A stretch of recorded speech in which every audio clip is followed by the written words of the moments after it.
Amen, church. Good morning. Good morning. You know, I do have to say that after Chad's communion, I was like, well, I don't have to preach. It hit me a lot, and I really love Chad and Aaron. You know, we and Chad go way back to California when we were in LA together, part of the Hollywood ministry, and you know, we've seen some stuff. Amen. Amen. But this morning, you know, I want to talk about Martin Luther King. As we know, Monday was Martin Luther King Day. And part of us being here in D.C. is we had the historical privilege of being where he gave his famous speech. Wow, come on, bro. You know, people recognize the holiday and they know that he's done a lot for equality throughout our country and everything. And we've even, you know, he even got the movie Selma out now, which I haven't seen yet, but I heard it's incredible. But whenever you talk about Martin Luther King, you always have to think about those 4 words that he said in 1963. I have a dream. You know, I have a dream. When you think about that, when I first came to DC, one of the first things I did was I went to the Lincoln Memorial. Ron took me there. It was awesome. And I didn't realize on the memorial they got the spot that he stood there and he gave that speech. I have a dream. Come on, bro. I want to share with you what he dreamt of. He said, I have a dream that one day this nation will rise up and live out the true meaning of its creed. We hold these truths to be self-evident that all men are created equal. I have a dream that one day on the red hills of Georgia, the sons of former slaves and the sons of former slave owners will be able to sit down together at the table of brotherhood. I have a dream that one day even the state of Mississippi, a state sweltering with the heat of injustice, sweltering with the heat of oppression, will be transformed into an oasis of freedom and justice. Come on. And I have a dream that my 4 little children will one day live in a nation where they will not be judged by the color of their skin, but by the content of their character. I have a dream today. And that's the title of my lesson this morning. Come on, bro. I have a dream today. You know, that day changed millions of lives in America. Yep. You know, it opened doors for change. Yet, a lot of people argue that by him making that speech, made it harder for African American people in America because now the white people saw that they wanted rights and it made it even more difficult. But it was his nonviolent approach to change that appealed to most people. I mean, he spoke of Jesus' love for his enemies, and for that we really have to applaud them. His dream was for equality in our country, equality that's never been seen before. But what about you?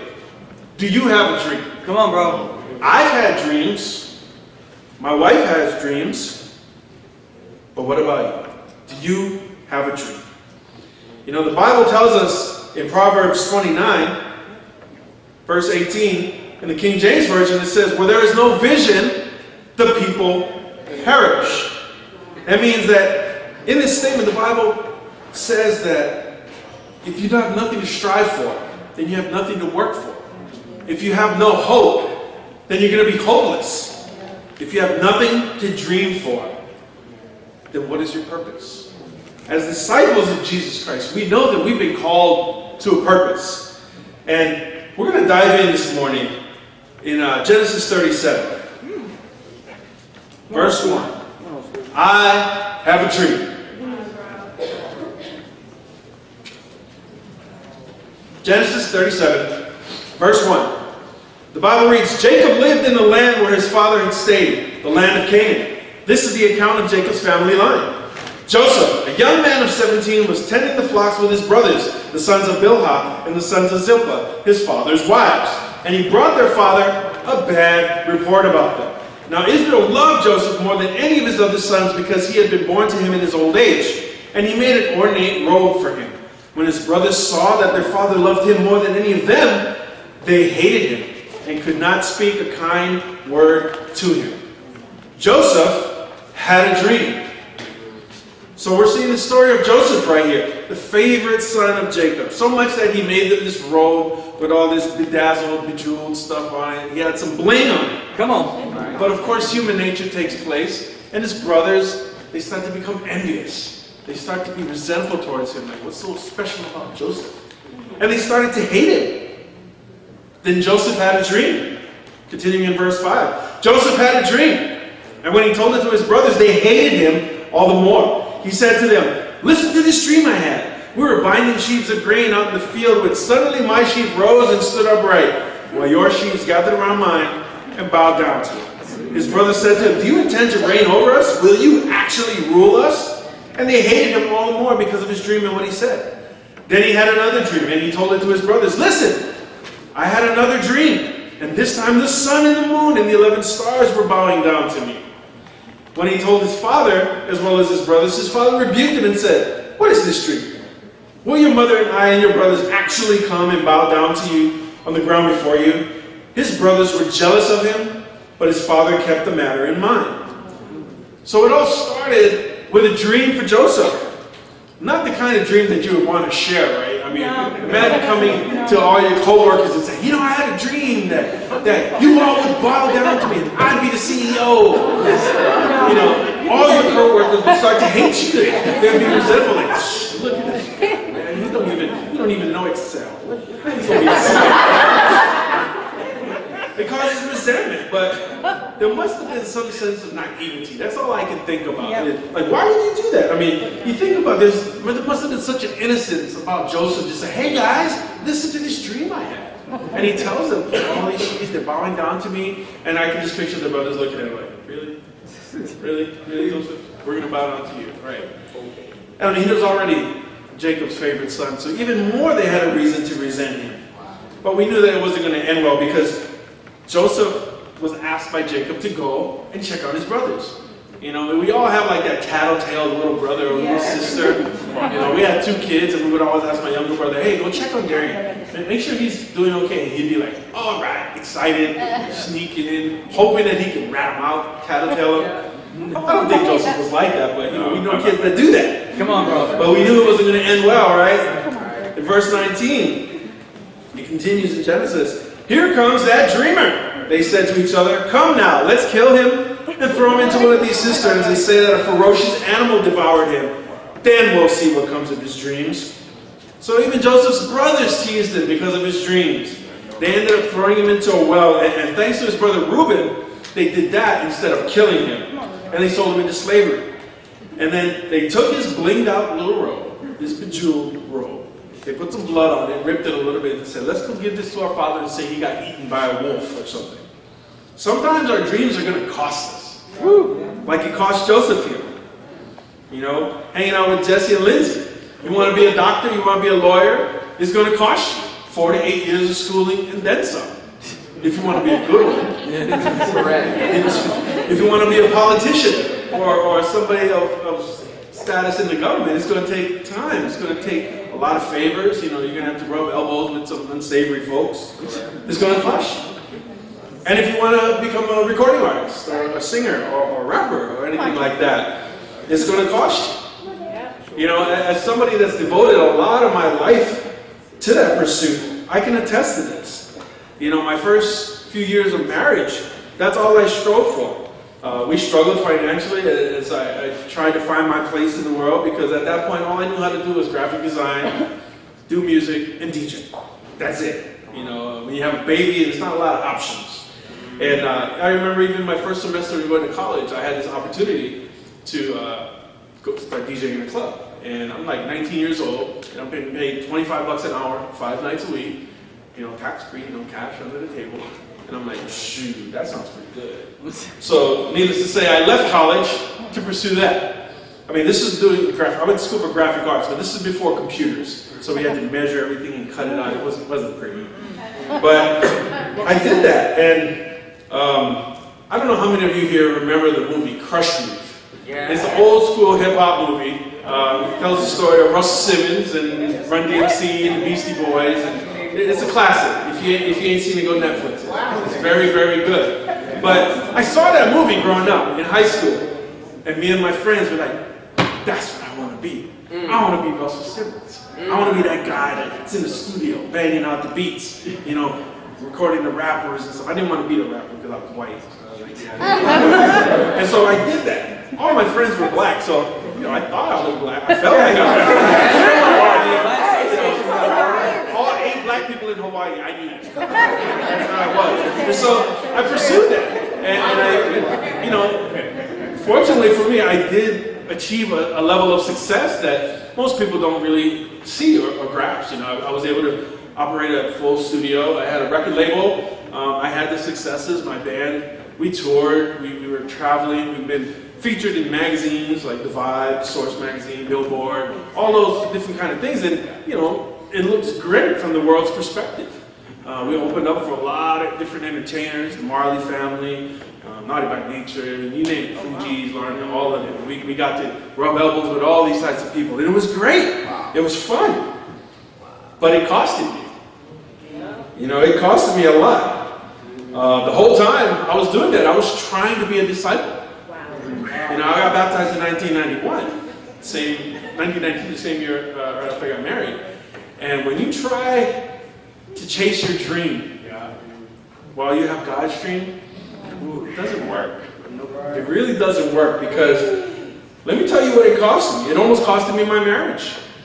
You know, when you're traveling and you're touring and you're the center of attention, there's these things called groupies, and you know they want to party and stuff after your shows, and stuff like that happens.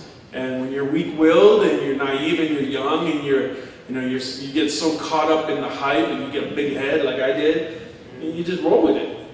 And it almost costed me. It costed me with my children. I was gone all the time. Every weekend we're here, we're there, we're flying here, we're doing this. I was gone.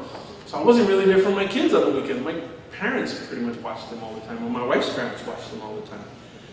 But that dream nearly costed my soul. Come on, bro.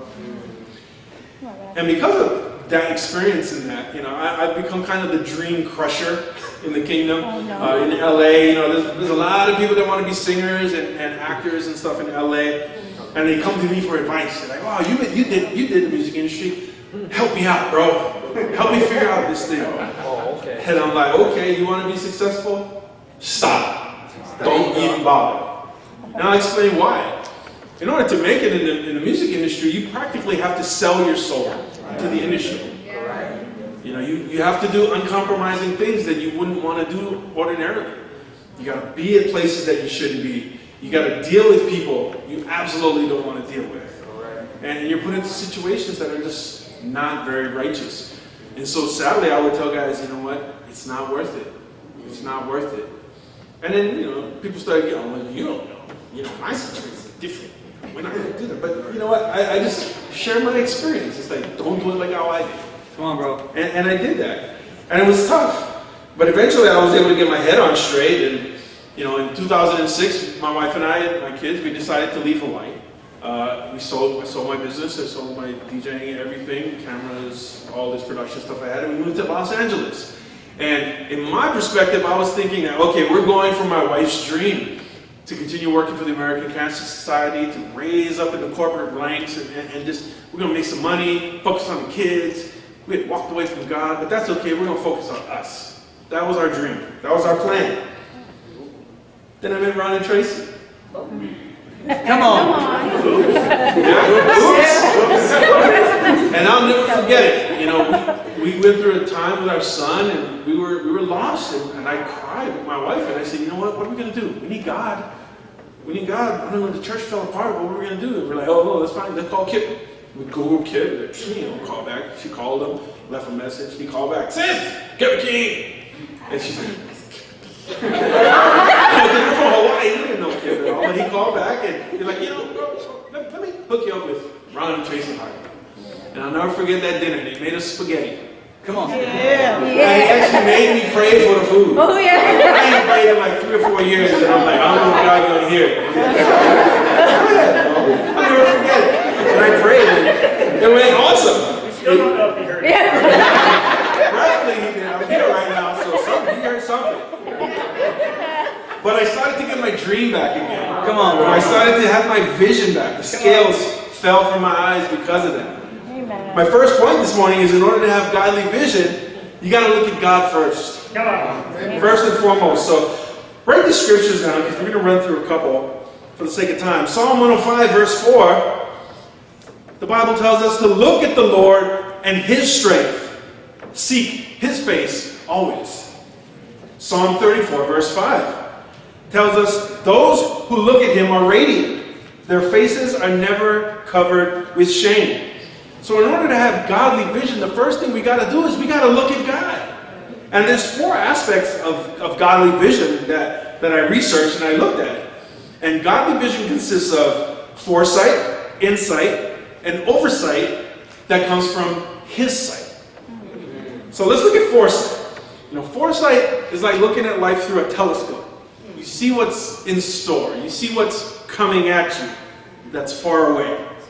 It helps you make sense of what's going on right now. So, I see, that's what I have coming on in my life. Then we have insight, and that's like looking at your life through a microscope. So you can give an understanding of things that are happening in your life. And then we have oversight, my favorite one. This is the one I call the big picture. This is our Jeremiah 29:11. God's plans to prosper us and not to harm us. That's what that is. And then, of course, we have His sight that assures us that the vision that we have is from God. And as we continue, let's look at Genesis 39. And let's catch up with Joseph again. Come on, bro. Good stuff, bro. From Genesis 39, verse 1. Now Joseph had been taken down to Egypt. Potiphar, an Egyptian who was one of Pharaoh's officials, the captain of the guard, bought him from the Ishmaelites and had taken him there. The Lord was with Joseph so that he prospered, and he lived in the house of his Egyptian master. When his master saw that the Lord was with him and that the Lord gave him success in everything he did, Joseph found favors in his eyes and became his attendant. Potiphar put him in charge of his household, and he entrusted to his care everything he owned. From that time, he put him in charge of his household and all that he owned. The Lord blessed the household of the Egyptian because of Joseph.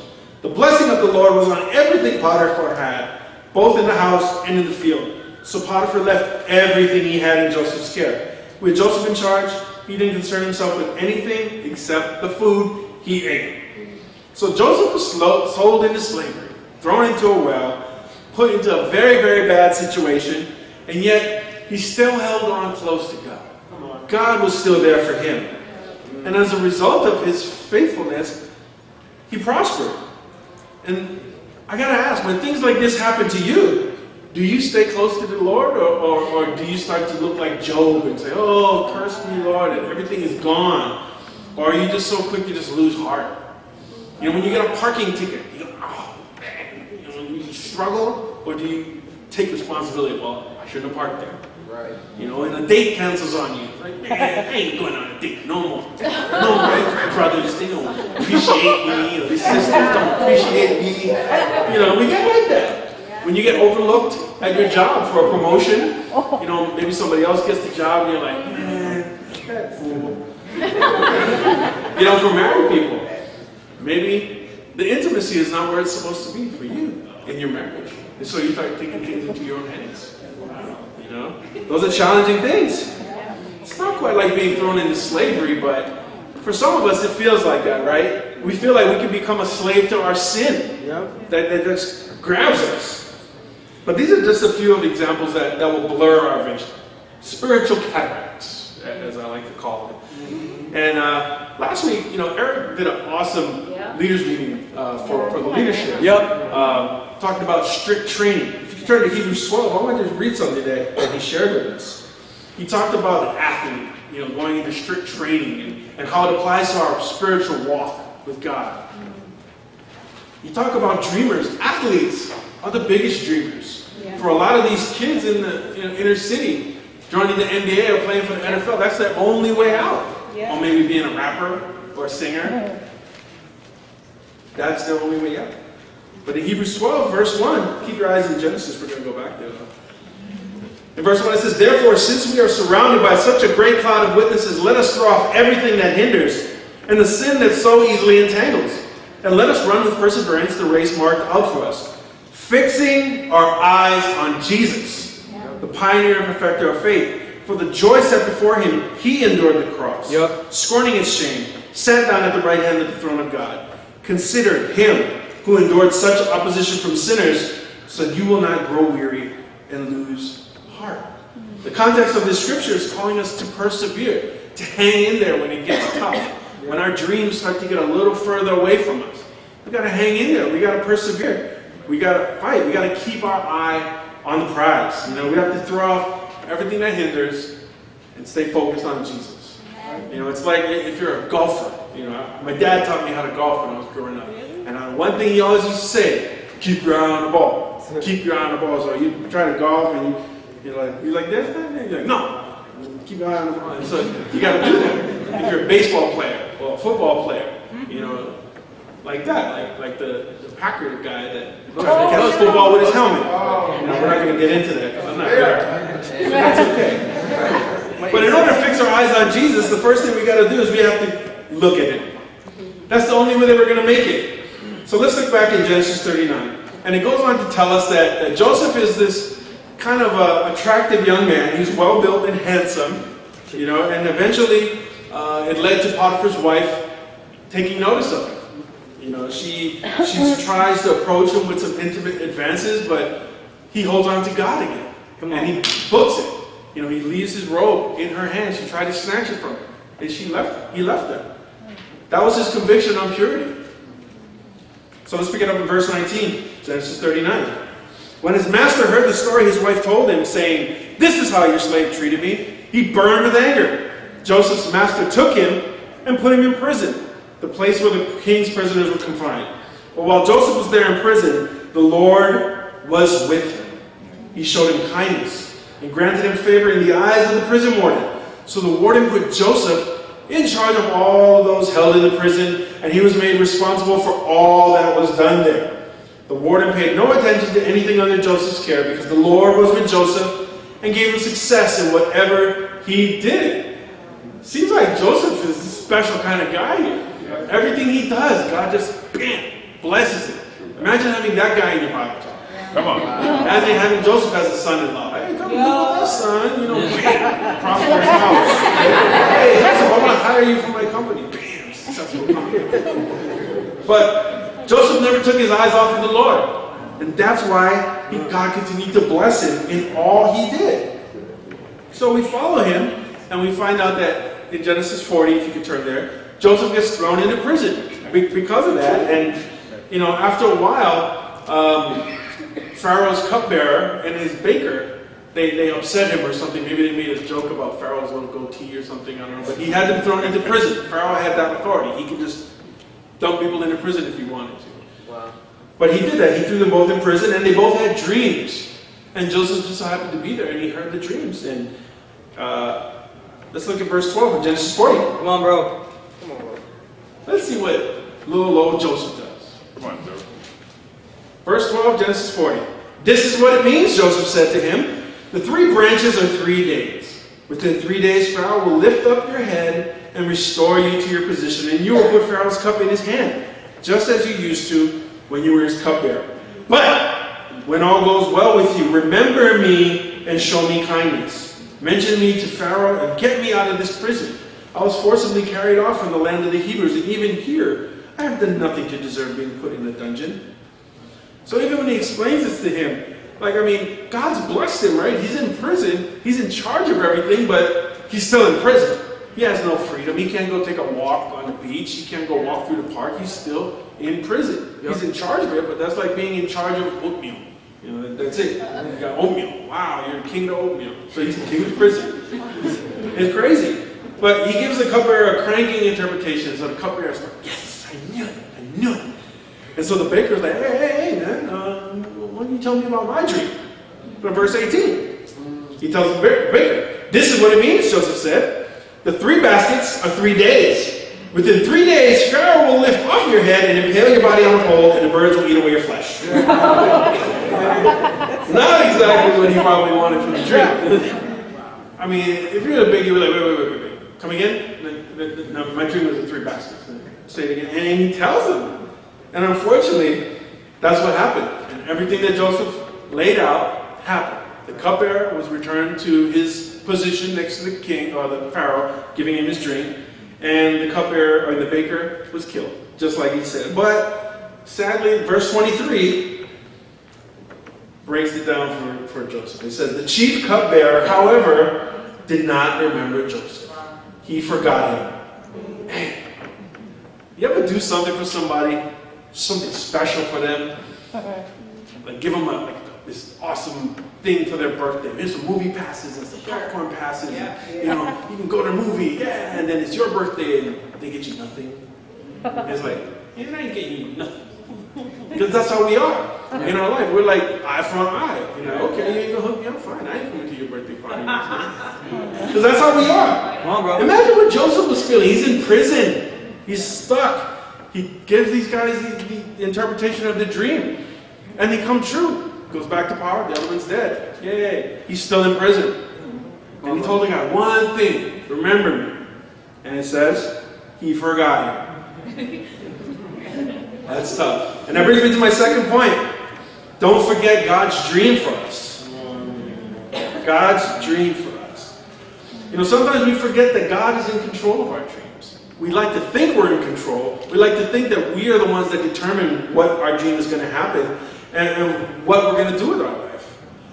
Back in 1991, when my wife was pregnant with our first son, she coached cheerleading and taught aerobics till she was like 7 months pregnant. And you know what? It worked wonders for her because she looked awesome. For a 7-month-old. 7-month pregnant. 7-month pregnant woman. And one day we went to the doctor just to get a checkup. And the doctor goes, "Oh, you're dilated. You're going to have your baby today." And she panicked. She's like, "What?" She's like crying. I'm like, no, that's okay. So here is 8 months pregnant, and we're going to have our baby. And so we go, they take us to the room, and mind you, we didn't take any Lamaze classes. We didn't know nothing about birth and how to, I remember breathing from Bill Cosby. That's all I remember about giving birth. You have to stand up and you talk about breathing. And so we're in the room for a couple of hours, right? And we're watching this TV, and what do you know? It's got all these infomercials on how to give birth. And we were there for a few hours, so we were watching the videos, and we're like, okay, I think we got this down pat. I'm gonna deep breathe.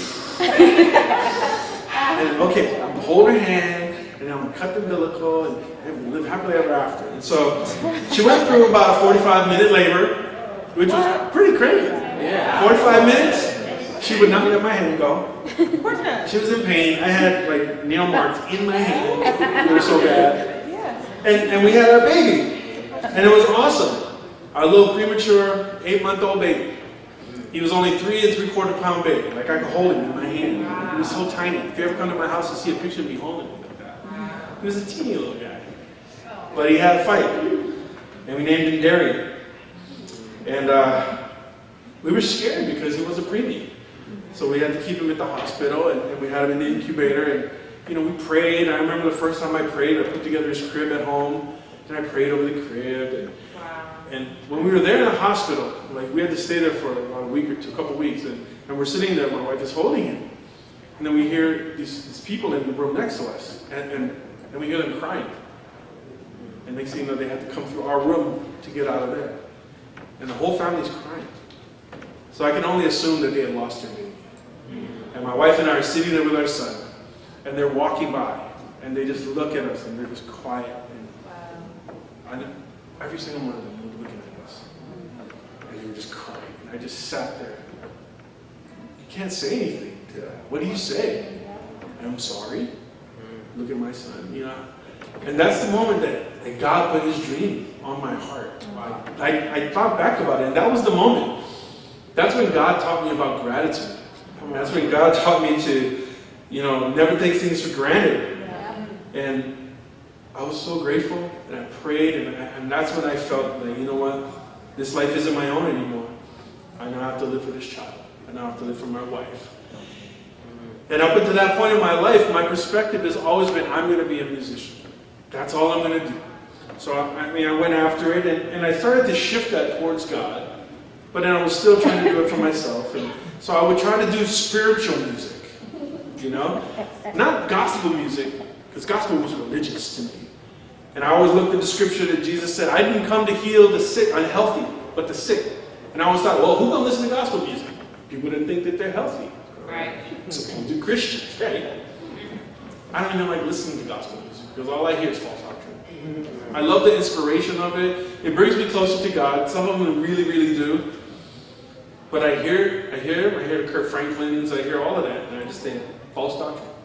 How many millions of people are being led astray by this false doctrine that these singers sing? as much as it may motivate you, it ain't going to get you to heaven. Come on. There's only one way to get to heaven, and that's through the scriptures. So God's dream became my dream. But because of my desire to want to do the music, I was able to continue to pursue my music career, and I was able to meet a lot of musicians. Like in Hawaii, it's a small place, not a small place, but I got to meet pretty much every professional musician in Hawaii. Recording artists, world famous recording artists, and things like that. So I got to share my faith with a lot of different people. And I made every opportunity, so much to the point that I got known as the religious guy. And people started to avoid me. But I was like, that's okay, because the Bible says I'm going to get persecuted. That's okay, bring it on. And there's this guy that most of you might know him. His name is Israel Kamakawiwo'ole. And he sings the song Somewhere Over the Rainbow. It's a super popular song. And what most people don't realize is he studied the Bible. He almost became a disciple. He was this close, counted the cost. They were trying to figure out how to baptize him because he was in a hospital. They needed a crane to put him in the pool.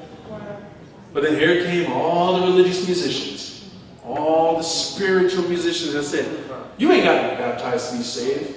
You're saved by faith. So guess what? He didn't get baptized. And then he died. Wow. And I remember crying, driving to work. And I just think, man, we were so close. We were so close to helping this guy that had an impact on millions. Millions of people in Hawaii knew this guy. But it's sad. So God's dream for me became my dream as I started to do my music for God. Have your dreams become God's dreams? Or better yet, have you embraced the dreams that God has for you? You may not even realize what that dream is, but God does. And do you trust in that He's going to make it happen for you? Let's look back in Genesis 41. Come on, Rob. We're gonna fast forward a little bit in Joseph's life. And this is one of my favorite stories, by the way. If you ever get to see the movie Joseph, there's one that Ben Kingsley played as Potiphar. It's one of the best Bible movies that I've seen. Great family time movie. Genesis 41, verse 1. When 2 full years had passed, 2 years in prison, guys. 2 years. When 2 full years had passed, Pharaoh had a dream. There it is. Another dream. Everything starts with a dream. Even for Pharaoh. When out of the river there came up 7 cows, sleek and fat, and they grazed among the reeds. After them 7 other cows, ugly and gaunt, came up out of the Nile and stood beside those on the riverbank. And the cows that were ugly and gaunt ate up the 7 sleek fat cows. Then Pharaoh woke up. He went to sleep again and had a second dream. 7 heads of grain, healthy and good, were growing on a single stalk. After them 7 other heads of grain sprouted, thin and scorched by the east wind. The thin heads of grain swallowed up the 7 healthy, full heads. Then Pharaoh woke up. It had been a dream. Pretty vivid dream. You know, when I have dreams like riding roller coasters or swimming or, you know, flying, like I'm a superhero or things like that, or I dream that I'm famous and things like that, but I don't get dreams like this, you know. Now at this point, this is when the cupbearer, he sees Pharaoh and he goes, oh snap, I remember this dude that I got locked up with. He could interpret dreams. Yo, Pharaoh, I know this guy. This guy, my homeboy, yeah, my good friend. He's still in prison. And so, this is a few years later now, so, you know, Joseph is still faithful in the prison, still serving, still prospering. I mean, I don't know how you prosper in prison. Like what does that mean? You have clean cells, you get food. You know, there's not much prosperity in prison. So Pharaoh calls Joseph, brings him up, and then Joseph explains the dream in verse 25. Then Joseph said to Pharaoh, the dreams of Pharaoh are one and the same. God has revealed to Pharaoh what he is about to do. The 7 good cows are 7 good years, and the 7 good heads of grain are 7 years. It is one and the same dream. The 7 lean ugly cows that come up afterward are 7 years, and so are the 7 worthless heads of grain, scorched by the wind, east wind. They are 7 years of famine. It is just as I said to Pharaoh. God has shown Pharaoh what he is about to do. 7 years of great abundance are coming throughout the land of Egypt, but 7 years of famine will follow them. Then all the abundance of Egypt will be forgotten, and the famine will ravage the land. The abundance of the land will not be remembered, because the famine that follows it will be so severe. The reason the dream was given to Pharaoh in 2 forms is that the matter has been firmly decided by God, and God will do it soon. Wow. So this is a scary dream, almost nightmarish if you think about it. But it says that Pharaoh received this spiritual heads up thanks to Joseph. And unfortunately, Joseph was there to explain it to him. Fortunately. And it read that in the dream that this matter was decided by God. And God will do it soon. You know, you ever notice that sometimes your dreams never happen when you want them to happen? Yeah. It's like when you least expect it. It's like dating couples. You know, they complain, oh, I don't want to be single. Oh, I hate being single. I want to get married already. I want to find my love of my life and start my family and have kids and have a big house with a dog. And that's all they pursue. That's all they pursue. And guess what? It never comes because you're so focused on trying to find a spouse that you don't let God work. It's true. I've seen it so many times that once people get completely surrendered, God goes, bang, there you go. Just ask Jasmine. Just ask Jasmine. I won't get into details, but God is good. All the time. All the time. So it's all about God's timing. It's never about our timing. You know, because whenever we try to force a dream, it's like trying to force a screw and then you strip it. And you're stuck. You know, it's all about us being surrendered. If you had asked me when I was 21 if I was going to be ready to be a dad, I'd be like, you're crazy. I'm not ready to be a dad. I can barely be 21. I don't pay no bills. I'm immature. I still live with my mom and my dad. You know, I'm making all this money. Mom's paying for my insurance. Ooh, life is good. And I'm about to be a dad. About to get our own place, start paying our own bills, own rent, own utilities. Uh-oh, wake-up call. And then I forgot, my wife doesn't want me working in the club anymore. Because all the hoochies and all the wickedness is in the club.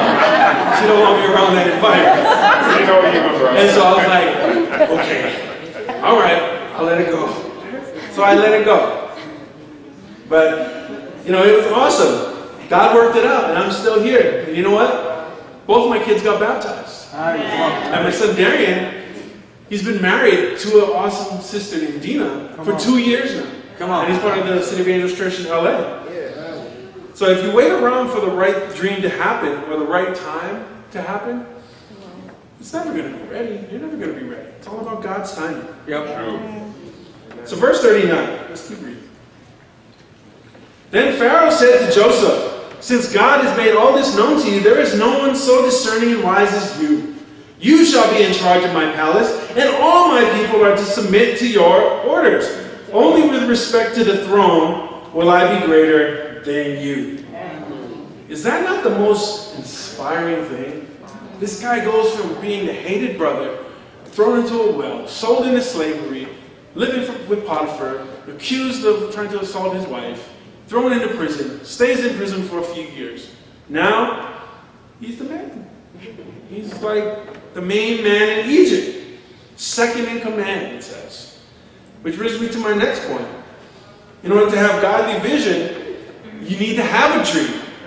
And you got to see the big picture. Come on, bro. Point number 3, seeing the big picture. You know, back in 2006, there was a reason God moved me and my family from Hawaii to LA. Not for my wife to pursue her career, but he had something else in mind. He saw the big picture. When Ron left his job, working in IT, he gave up 6 figures, fat house in Riverside. I mean, he had one of those pools, basketball court. I mean, it was dope. He gave it up. God saw the big picture. And you know what? Obviously, so did Ron and Tracy. They saw the big picture. I look at Chad and Aaron. They left their home in Bakersfield. How's he pay for it? They had to leave their 2 children with their biological mom in California. They understood the sacrifice that they were going to have to make because they saw where they were at spiritually, and they came out here to get help and to get healed up. Come on. And you hear from this story, God is working through them. Yep. They are going to do amazing things for God. God's not done with them yet. Nope. And God's not done with you either. Come on, bro. God sees the big picture. But how about you? Do you see the big picture that God has for you? Or are you too busy focusing on what's going on in your life? What's going wrong with your life? But can you step back and say, oh, okay. I see now. I see the plan, Lord. Like a lot of us, you probably go to work and you probably hate your job. I mean, most people, let's be honest, hate their job. People go to jobs why? So they can make money, so they can pay the bills. If you could get paid without going to work, wouldn't you? Yes. Right? You would. But you gotta deal with it. You gotta suck it up and show up every day. Now, have you ever thought that there's maybe somebody at your job that's there for you? That needs help, that's going through some stuff in their life? Have you ever thought that maybe there's somebody at your job or your school that's contemplating suicide? Maybe they have it way worse than you do, but you're so self-absorbed into your own poor thing, me attitude that you fail to see the things that God places in front of you. Yep, come on, bro. Maybe somebody that has no hope, somebody that has no dream. Maybe God's dream for you is to stop wearing that mask of relatability and be a disciple. Yep. Come on, bro. Start being a disciple when you bro. leave your door, when you go to school, when you go to work. Be a disciple. Act like a disciple. Right. What do disciples do? We shine. Right. We draw people to us. Not because we're so awesome.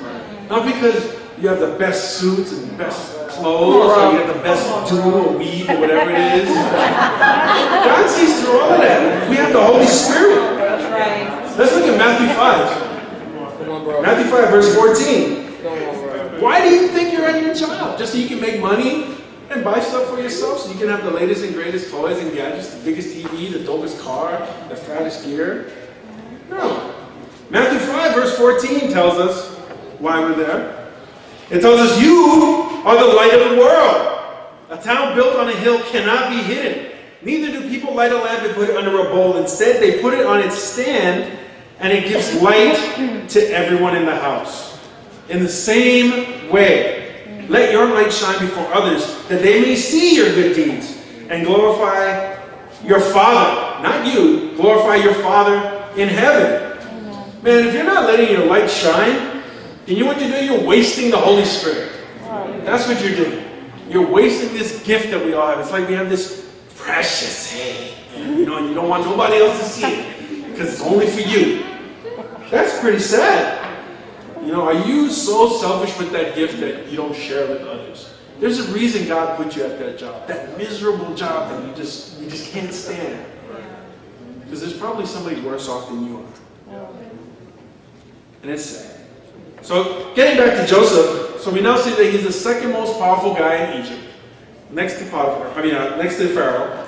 And like his dream showed him, there was all this flourishing, and then there was famine. And so many people didn't have food, and eventually, even his family all the way out in Canaan didn't have food. So let's look at Genesis 42. Come on, bro. Come on. In verse 1, when Jacob learned that there was grain in Egypt, he said to his sons, "Why do you just keep looking at each other?" He continued, "I have heard that there is grain in Egypt. Go down there and buy some for us so that we may live and not die." Okay, Jacob sounds a little sarcastic here, right? Like, why are you looking at each other? The food is out there. And he tells them, I heard that there was grain in Egypt. Go there and buy some for us so that we may live and not die. So Jacob understood, we ain't got no food. We're going to die. Go get it. In verse 3, then 10 of Joseph's brothers went down to buy grain from Egypt. But Jacob did not send Benjamin, Joseph's brother, with the others because he was afraid that harm might come to him. So Israel's sons were among those who went to buy grain, for there was famine in the land of Canaan also. So Jacob learned, okay, I lost my first baby son, now I'm not going to lose Benjamin. I'm going to keep him close. Again, taking control of that dream. Maybe the dream was for him to go. He said, nope, I'm going to do it my way. I'm going to keep him close. So despite all the challenges that life dealt with, Joseph was able to still stay faithful to God. Because again, God had a plan. He did have a plan. The problem is that we can't look at the big picture. We never see the big picture. We can only see what's right in front of us. We can only see the job. We can only see where we're living. We can only see that stack of envelopes, bills, rent, gas, Petco, cable, cell phone, car insurance. all kind of bills. And we see that and it's like, well, there's my dream right there. My dream is to pay all my bills. That's it. I'm content with that. But it's sad. But we're so close to the situation that we don't understand. Maybe God gives us those bills to help us persevere, help us to work through those things. But a lot happens after Joseph's brothers arrive in Egypt. I'm not going to read through the whole thing, but Joseph doesn't see his brother Benjamin, and he recognizes his brothers. And so he works out this big master plan. He gives them all this food, and then he gives them bags and bags of grain. But then he has his servants put some valuables in there, some gold, some silver, or whatnot, and they go out. And then he said, okay, somebody stole some stuff, go check. And then they search their stuff, and they're like, what? We didn't put that there. This makes like a Disney movie, like, no way, we didn't steal this. And they arrest him, and they bring him back before Joseph. And then he brings him back to the thing, and he finds out what's going on. He said, where's Benjamin? And you find out he's not there, so they send one of the brothers to come back. But in Genesis 45, we have the moment of truth. This is that moment. This is the pinnacle of the story. Genesis 45, verse 1. Then Joseph could no longer control himself before all his attendants, and he cried out, have everyone leave my presence. So there was no one with Joseph when he made himself known to his brothers. And he wept so loudly that the Egyptians heard him, and Pharaoh's household heard about it. Joseph said to his brothers, I am Joseph. Is my father still living? But his brothers were not able to answer because they were terrified at his presence. Then Joseph said to his brothers, come close to me. When they had done so, he said, I am your brother Joseph, the one you sold into slavery into Egypt. And now do not be distressed and do not be angry with yourselves for selling me here, because it was to save lives that God sent me ahead of you. For 2 years now there had been a famine in the land, and for the next 5 years there will be no plowing or reaping. But God sent me ahead of you to persevere, to preserve for you a remnant on earth, and to save your lives by a great deliverance. So then it was not you who sent me here, but God. He made me father to Pharaoh, Lord of his entire household, and ruler of all Egypt. Now, hurry back to my father and say to him, this is what your son Joseph says, God has made me Lord of all Egypt. Come down to me, don't delay. You shall live in the region of Goshen and be near me. You, your children, grandchildren, your flocks and herds, and all you have. I will provide for you there because 5 years of famine are still to come. Otherwise, you and your household and all who belong to you will become destitute. This part of the story, it always brings me to tears.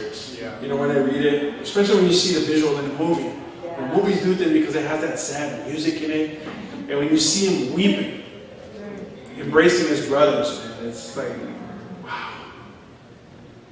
The thing that really blows my mind about this is Joseph was not like us. Because if that was us, off with the head, throw him in prison, torture them, right? That's how we would be. Not Joseph. Because Joseph understood the big picture. He shared with them everything happens for a reason. It's easy to say that. It's easy to stand up and say everything happens for a reason in your life. Child dies. Everything happens for a reason. A loved one, parent, father, mom develops cancer. Everything happens for a reason. What reason is that? We wonder because we don't see the big picture. We don't see that situations like that happen in your family, maybe to give you urgency. Maybe cancer is just the first form of, hey, you better get your act together and go save their soul. Me and my wife had to go through that with her family. We lost her mom, her grandma, her uncle, her aunt, all in a row. And then I lost my grandma and her other grandpa.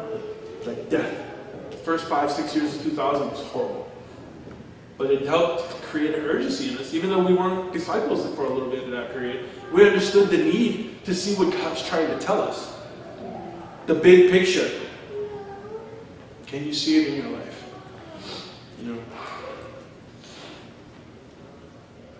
Do you get set back when you don't see it? When you don't see the dreams happening for you the way you want to? Do you get frustrated at God? Do you cry out to God, when is it my turn, God? When do my dreams happen? I've been faithful for so long, Lord. When can I lead a Bible talk? When am I going to be an evangelist? When am I going to lead a church? How about having your quiet times first? Yep, it is. How about praying every day first? Yes. How about just loving the Lord God with all your heart, mind, soul, and your strength first? Come on. We want to do all these great things, but we can't even do the basics. Yep. And we wonder, why is God not blessing me? Shoot. Come on, bro. You get naive. And my last point this morning is in order for us to see our dreams happen, you got to have godly vision and you got to look at yourself. Yep. Bottom line, you got to look at yourself before you start seeing what's wrong with everybody else. So true. James 1, verse 22.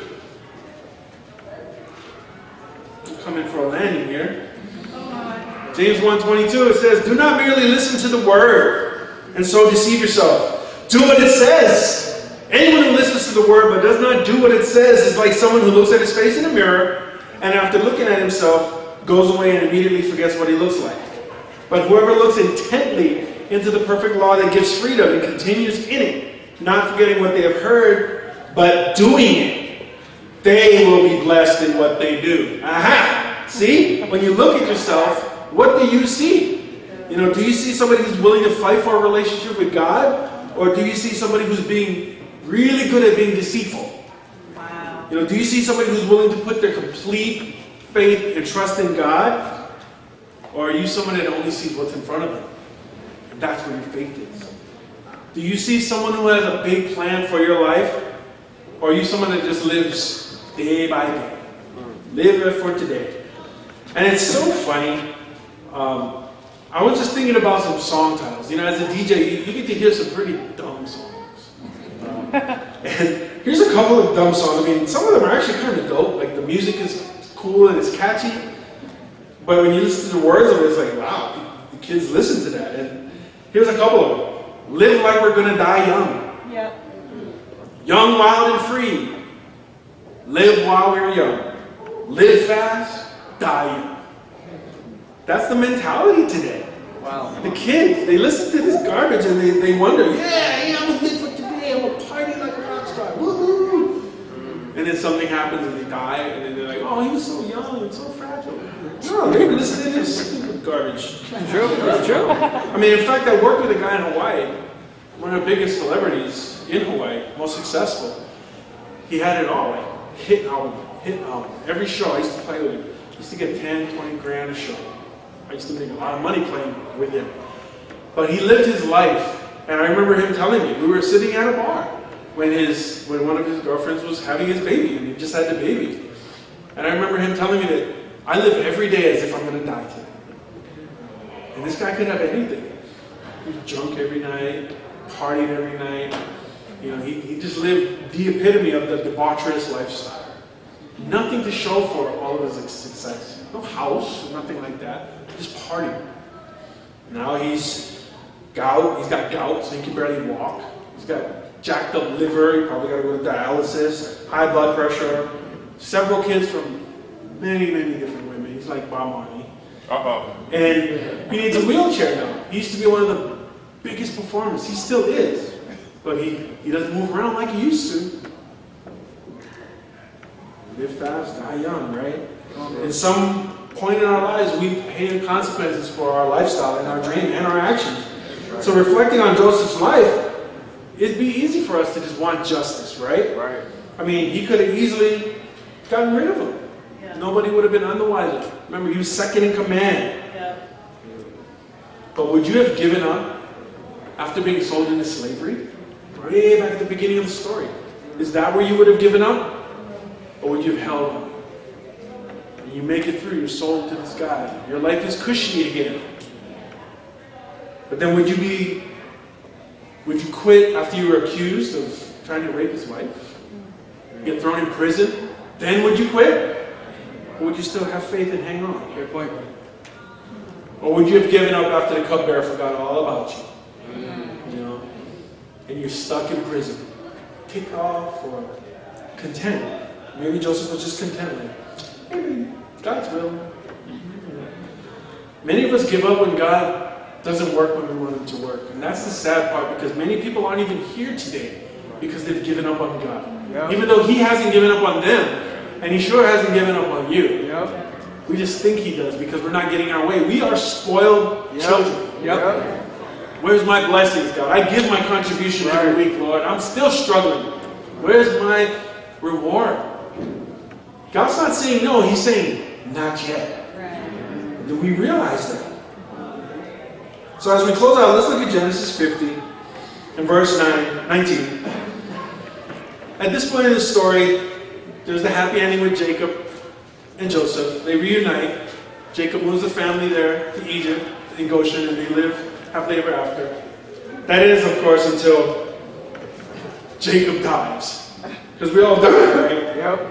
And in verse 19, it says, "But Joseph said to them," and he's talking to his brothers, because his brothers are now freaking out. They're like, "Oh no, Jacob's gone, now he's going to kill us." He says, "But Joseph said to them, 'Don't be afraid. Am I in the place of God? You intended to harm me, but God intended it for good, to accomplish what is now being done, the saving of many lives,'" or for us, the saving of many souls. Yep. Come on. Through our faithfulness. We have to take a look at ourselves and see, wow, do I see things the way God intended? There's no coincidence that you're here in DC right now. That this awesome church that my wife and I call home. Yep. There's no other reason than God. God set it up. God put you here. Yep. And that's awesome. It's awesome. So I want to challenge you guys this morning. Have a dream. Have a godly dream. See a dream through God's eyes. See what God's dream is for you. If you don't know, ask somebody. They'll tell you. People always have a vision for you. Come on. Most importantly, you got to step back, guys. You got to see the big picture. Oh, we just did a whole bunch of restructuring in the church now. Well, I wanted to be there. I wanted to be there. No. You don't see the big picture. It's not like Ron and Tracy are sitting there like chess pieces on board. Okay, we'll move this here. No. God orchestrates it. Yep. Right. We're just people in the way. Yep. And you got to believe that. Otherwise, you're just going to get bitter. You're like, I don't go there, rap Right. No. But we got to see the big picture. And lastly, we got to take a good look at ourselves. Yep. In order for God to work in us, we got to see ourselves. It's important. So I have a dream today. I have a dream that my parents and my family will become disciples. Come on. In Hawaii. I have a dream that my son Brandon will get restored to God. He's in Santiago, Chile right now with Carlos. About to go to Mexico City.